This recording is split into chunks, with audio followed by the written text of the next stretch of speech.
Ni yale kupata maelekezo walimu walikuwa wametuambia, lakini kwenda kuzidisha concentration ndani ya uwanja na kuweza kuwa makini zaidi. Nadhani hiyo imetusaidia, japokuwa kipindi cha pili tumeweza kuruhusu bao la mapema, lakini tunashukuru tuweza kutoka mchezoni zaidi na tukaweza kumaintain pale ambapo tulikuwa tunaelekezwa. Basi leo ilikuwa siku yetu, tumeweza kupoteza. Ansia, katika goli la pili ambalo mmefungwa, ilikuwa mmeanza shida, ilikuwa kwenye tempa chini, relax au ilikuwaje?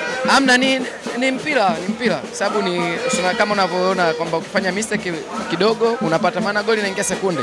Kwa hiyo kama players tumeweza kufanya mistake ndani ya kipindi cha pili mapema, tumeweza kupoteza kwa hilo goli moja. Nadhani baada ya hapo tulirudi katika mchezoni na kuweza kutulia na kuweza kutafuta kila uwezekanao tuweze kusawazisha, lakini haikuwa upande wetu. Bwana, bato yako na Kapombe ilikuwaje? Maana kuna muda alikuinulia mpira kama akataka kugeuka ndani ya box ukamuwin. Football, mpira ni mpira, na leo amewin na mimi kuna kesho nitawin. Kwa hiyo ni ile moja ulimuwin, alikugeuka lakini baadaye ukaclear chapu kaondoka na mali. Namjua kwa sababu ni kakaangu pia, ni mchezaji mkubwa. Ninaiga kupitia yeye na ninajivunia kumuona, na pia nikicheza naye nakuwa najivunia zaidi. Kwa hiyo nimeweza kutulia na nimeweza kupata maelekezo ya mwalimu na kuweza kumdhibiti mpaka nimekuwa hivi.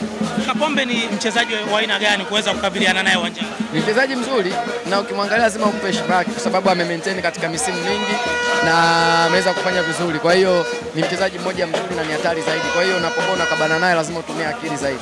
Shukrani. Asante sana.